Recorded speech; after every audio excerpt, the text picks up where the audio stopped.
House of Healing. Home. Enthusiasm. Attitude. Loyalty. Integrity. Networking. Glory. House of Healing.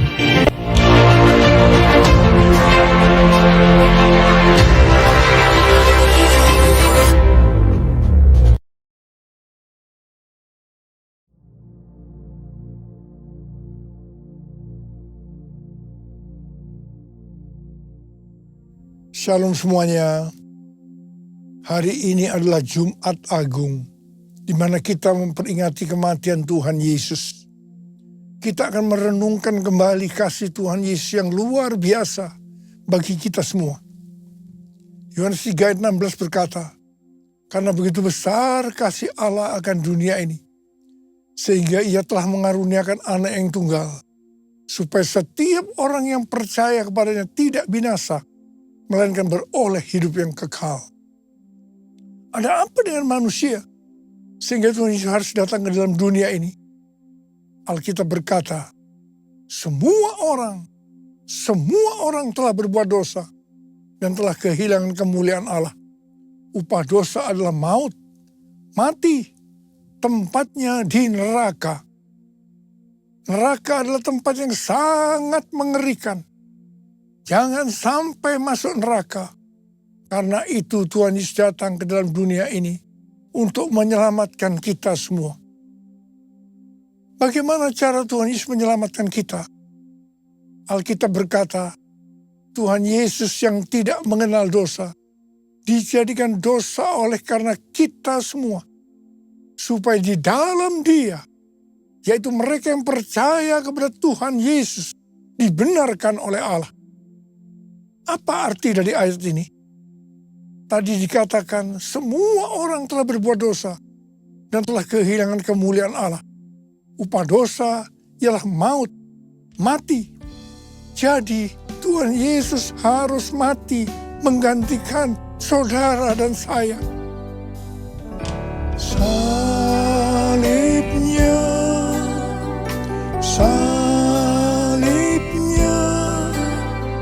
selamanya mulia.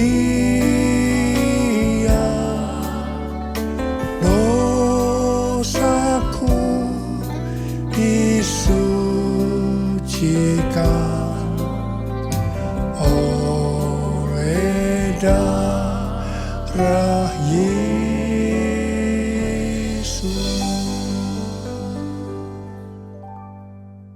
Kalau kita melihat cara mati Tuhan Yesus, saya katakan sangat-sangat tidak manusiawi. Alkitab menuliskan ada 10 tahap penderitaan Tuhan Yesus dari Taman Getsemani sampai Golgota. Sangat mengerikan. Tahap yang pertama, ketika berada di Taman Getsemani, Tuhan Yesus berdoa kepada Bapa dalam keadaan ketakutan. Sampai peluhnya seperti tetes-tetes darah yang jatuh ke tanah. Pada saat itu seorang malaikat turun untuk menguatkan Tuhan Yesus. Tuhan Yesus berdoa kepada Bapa, "Ya Bapakku, jika sekiranya mungkin, biarlah cawan ini lalu daripadaku. Tetapi jangan seperti yang ku kehendaki, melainkan seperti yang kau kehendaki." Tuhan Yesus berdoa 3 kali kepada Bapa. Tapi Bapa tidak menjawab. Di sini Tuhan Yesus tahu bahwa Dia harus mengalami penderitaan ini. Di sini Tuhan Yesus mengajar kepada kita bahwa di dalam doa kita boleh menawar, tetapi jangan memaksakan kehendak. Bagi yang sekarang dalam keadaan ketakutan, kita harus ingat bahwa Tuhan Yesus pernah mengalami ketakutan untuk menebus dosa kita semua. Karena itu datanglah kepada Tuhan Yesus. Dia pasti mampu dan mau menolong kita semua. Tahap yang kedua, Tuhan Yesus ditangkap. Dia dituduh dengan bermacam-macam tuduhan. Diludahi, mukanya ditinju, dipukul. Tetapi Tuhan Yesus tidak membalas. Di sini Tuhan Yesus mempraktekkan apa yang diajarkannya kepada kita. Agar kita mengasihi dan berdoa bagi orang-orang yang membenci kita, mengutuk kita, mencaci maki kita. Jikalau kita hanya mengasihi orang-orang yang mengasihi kita, apa jasa kita? Karena orang-orang berdosa pun juga mengasihi orang-orang yang mengasihi mereka. Tahap yang ketiga, Tuhan Yesus dibelenggu dan diadili. Waktu Tuhan Yesus diadili oleh Pilatus, ternyata tidak didapati kesalahan yang membuat Tuhan Yesus harus dihukum mati. Sementara itu orang-orang Yahudi terus berteriak-teriak supaya Tuhan Yesus dihukum mati. Salibkan dia! Salibkan dia! Akhirnya Pilatus menyerahkan Tuhan Yesus untuk disalibkan. Tahap yang keempat, Tuhan Yesus dicambuk. Proses awal dari penyaliban, jubah Tuhan Yesus dibuka dan dihukum cambuk. Dua algojo bergantian menghunjamkan cambuk ke punggung Tuhan Yesus. Ujung cambuk itu terbuat dari potongan tulang dan potongan besi. Tiap kali cambuk itu dihunjamkan ke punggung Tuhan Yesus, itu menimbulkan luka yang dalam. Tuhan Yesus berteriak-teriak kesakitan. Darah Tuhan Yesus bercucuran. Tuhan Yesus bermandikan darah. Tahap yang kelima, kepala Tuhan Yesus diberi mahkota duri. Duri ditancapkan di kepala Tuhan Yesus dengan cara dipukul. Sakitnya luar biasa. Darah bercucuran. Tahap yang keenam, Tuhan Yesus memikul salib. Dalam kesakitan berlumuran darah, ditambah semalaman Tuhan Yesus tidak tidur, Tuhan Yesus harus memikul salibnya. Tuhan Yesus jatuh bangun karena tidak kuat. Maka Simon dari Kirene disuruh menggantikannya. Tahap yang ketujuh, tangan dan kaki Tuhan Yesus dipaku. Sakitnya luar biasa. Darah bercucuran. Tahap yang kedelapan, Tuhan Yesus digantung di atas kayu salib. Pada saat itu Tuhan Yesus menderita secara lahir maupun batin. Secara lahir, dia merasakan sakit yang luar biasa di sekujur tubuhnya. Dan juga merasa sesak karena ada cairan yang menegang jantungnya. Secara batin, Tuhan Yesus menderita. Karena Tuhan Yesus melihat semua orang yang lalu lalang menghujat dia. Ahli-ahli Taurat, tua-tua, imam-imam menghujat dia. Bahkan salah satu penjahat di sebelahnya juga ikut menghujat. Tahap yang ke-9, Tuhan Yesus merasa ditinggalkan oleh Bapa. Sekitar jam 12 siang sampai jam 3 petang, tiba-tiba langit di sekitar Golgota menjadi gelap. Tuhan Yesus gelisah. Dan dia berteriak, Eli, Eli, lama sabachthani.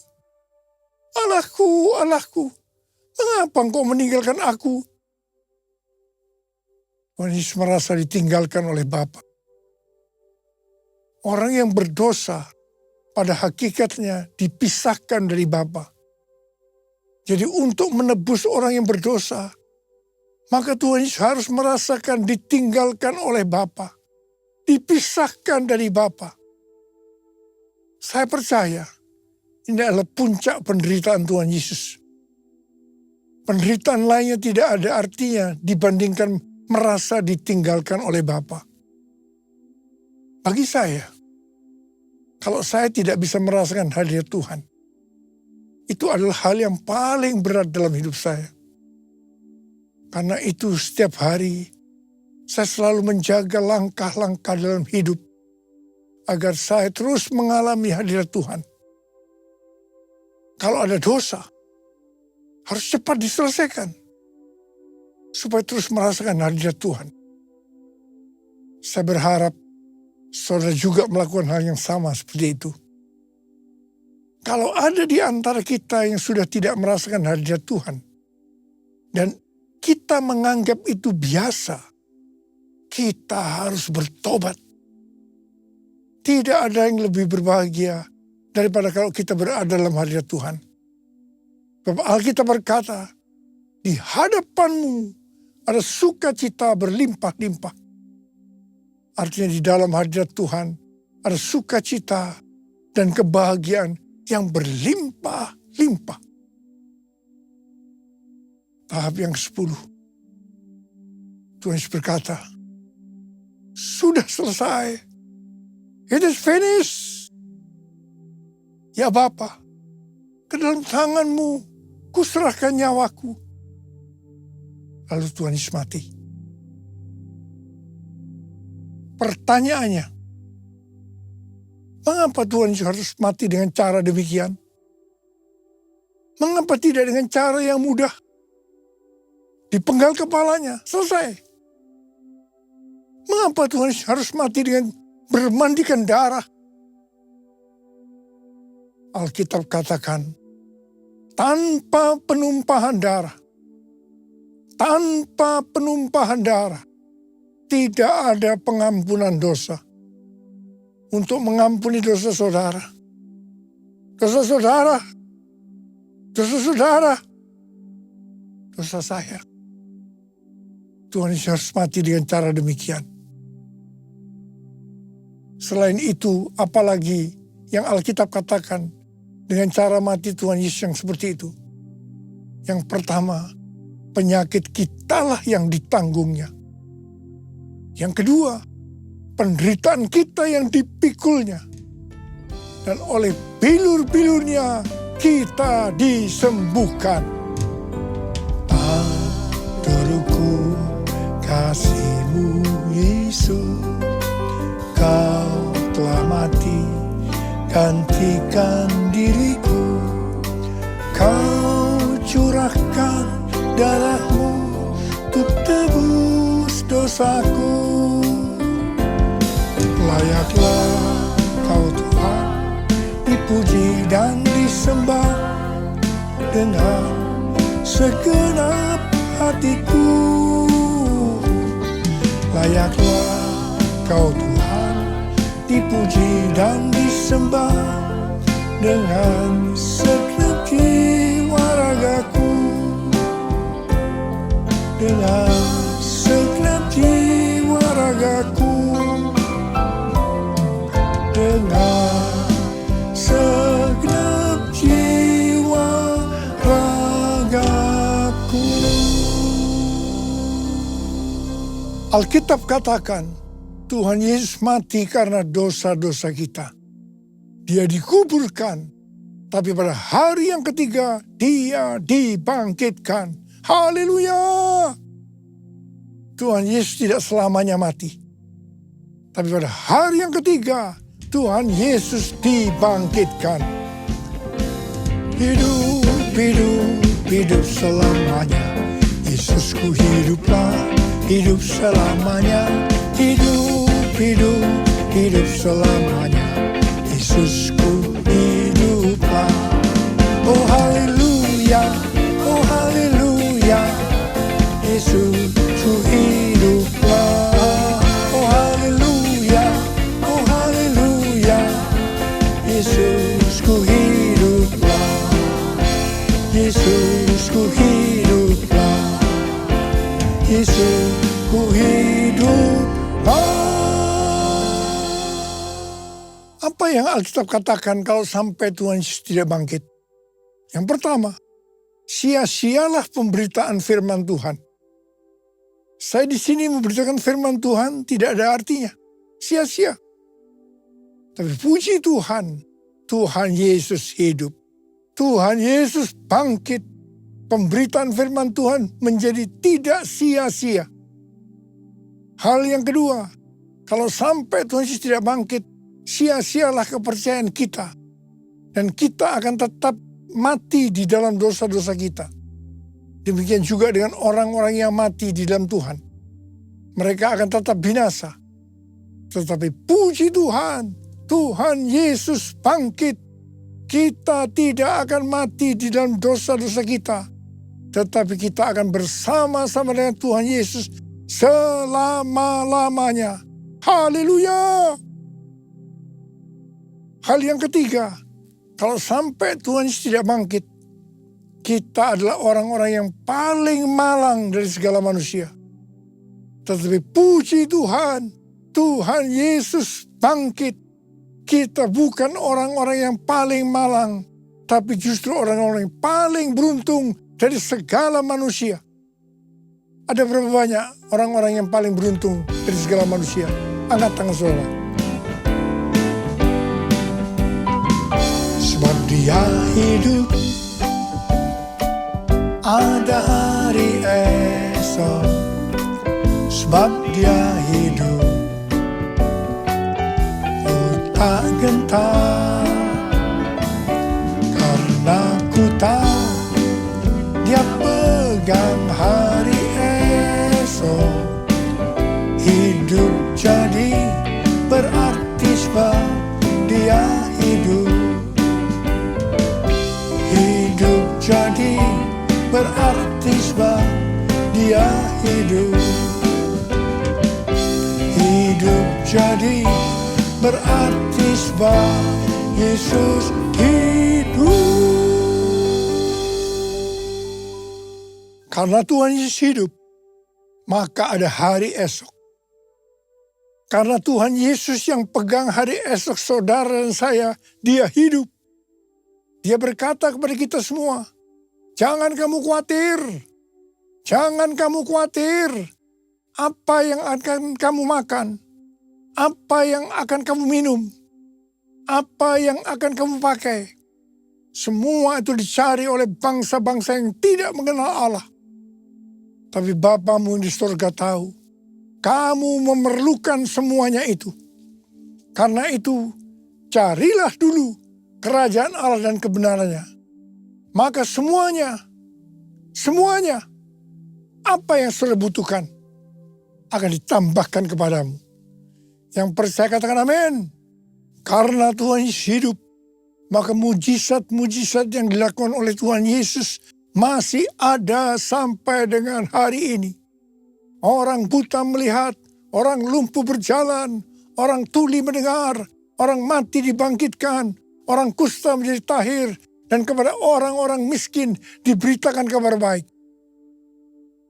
Karena Tuhan Yesus hidup, kita sedang melihat Pentakosta ketiga sedang digenapi, di mana melalui semua peristiwa yang terjadi saat ini, penuhan jiwa yang terbesar dan yang terakhir sebelum Tuhan Yesus datang kembali terjadi.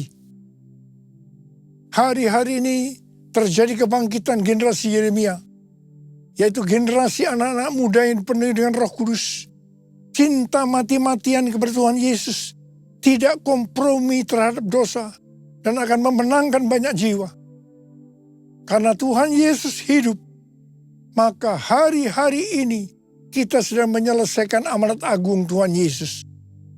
Tuhan Yesus sedang berbicara kepada gerejanya di seluruh dunia, bahwa target untuk menyelesaikan amanat agung adalah tahun 2033. Sesuai dengan Matius 24 ayat 14. Maka sesudah amanat agung selesai, maka Tuhan Yesus akan datang kembali. Kata sesudah ini tidak ada seorang pun yang tahu.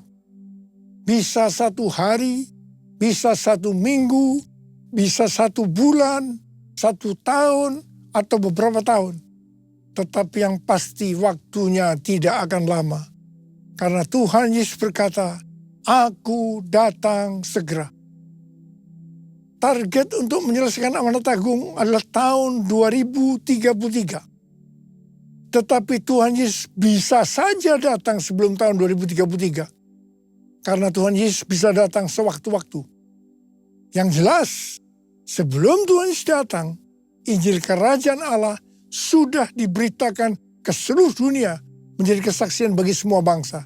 Yang artinya, amanat agung sudah selesai. Haleluya. Karena Tuhan Yesus hidup, maka Tuhan Yesus memberikan 5 metode untuk menyelesaikan amanat agung. Yang pertama, harus banyak berdoa, memuji, menyembah Tuhan dalam unity siang dan malam. Yang kedua, memberitakan Injil kepada orang lain. Yang ketiga, memperlengkapi para murid agar mereka bisa bertumbuh dan melayani. Yang keempat, meringankan penderitaan orang lain dengan menolong mereka. Yang kelima, mendirikan gereja-gereja baru. Supaya kita bisa melakukan metode Tuhan Yesus ini, maka kita harus melakukan seperti yang tertulis dalam 1 Yohanes 2 ayat 6. Bahwa kita wajib hidup sama seperti Kristus telah hidup. Besar anugerah-Mu, melimpah kasih-Mu, semakin hari semakin bertambah. Besar anugerah-Mu, perbuatannya besar, perbuatannya besar,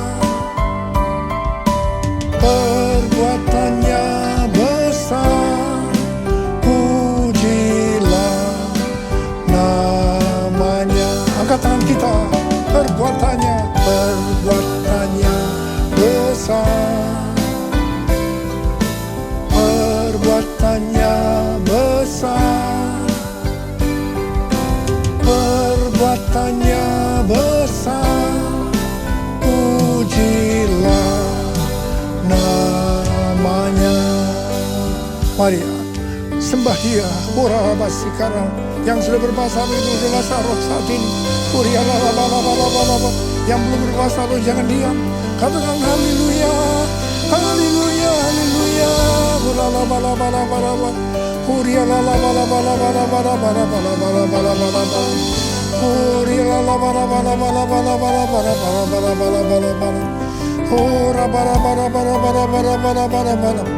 Bapa, curahkan pengurapan-Mu buat kami semua. Pakai kami menjadi alat-Mu untuk menyelesaikan amanat agung ya Tuhan. Terima pengurapan Tuhan, terima. Perbuatannya besar, perbuatannya besar, perbuatannya besar, pujilah namanya.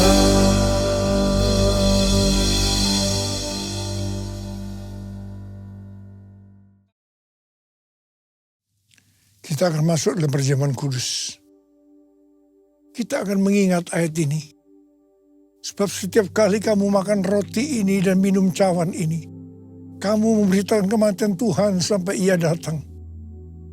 Perjamuan kudus adalah perjamuan Tuhan Yesus sendiri. Setiap kali kita masuk ke dalam perjamuan kudus, Tuhan Yesus selalu berkata, biarlah ini menjadi peringatan akan aku.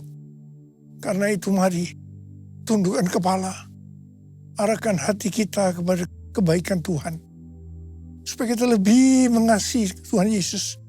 Kita lebih mengasihi satu dengan lain. Bapa, siapakah kami sebelum kami mengenal Engkau? Kami semua orang berdosa. Upah dosa adalah maut, mati.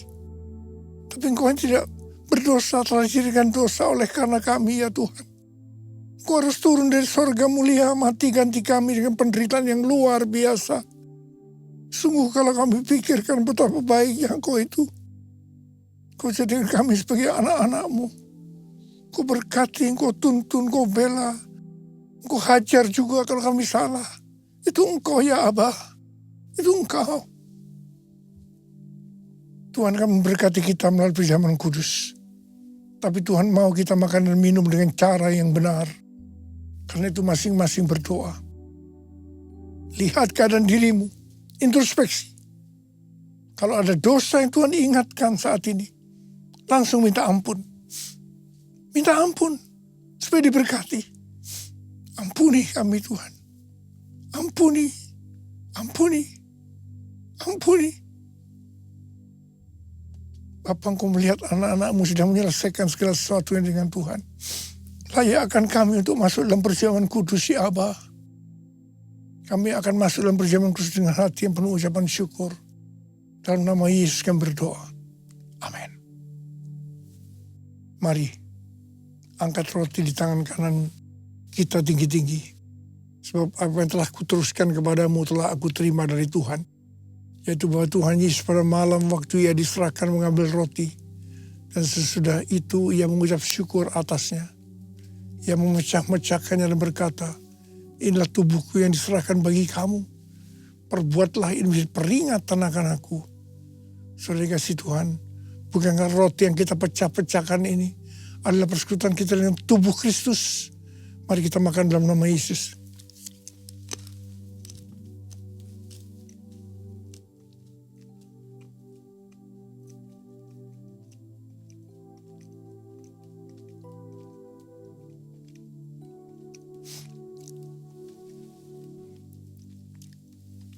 Angkat cawan di tangan kita tinggi-tinggi.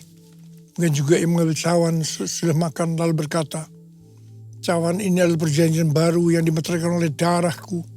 Perbuatlah ini setiap kali kamu meminumnya menjadi peringatan akan aku. Saudara kasih Tuhan, bukan cawan pengucapan syukur. Yang atasnya kita ucapkan syukur adalah persekutuan kita dengan darah Yesus. Mari kita minum dalam nama Yesus.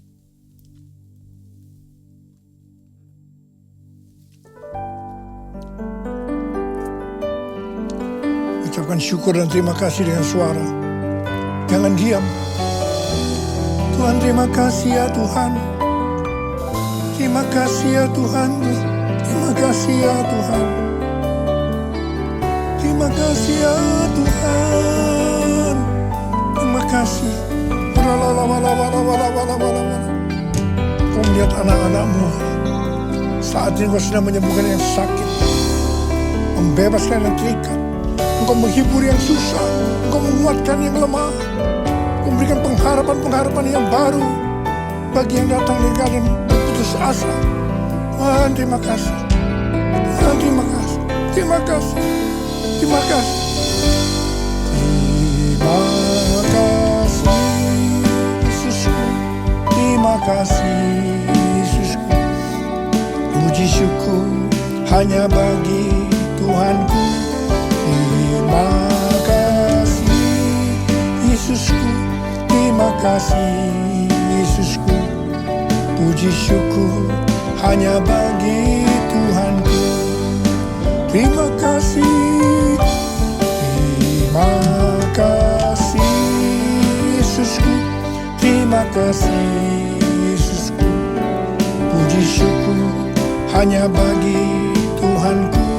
Terima kasih Yesusku, terima kasih Yesusku. Puji syukur hanya bagi Tuhanku. Puji syukur hanya bagi Tuhanku. Puji syukur hanya bagi Tuhanku.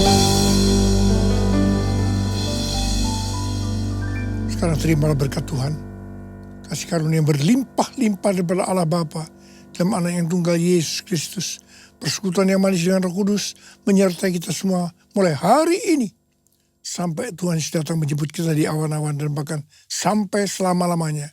Yang percaya bersama-sama katakan, amin.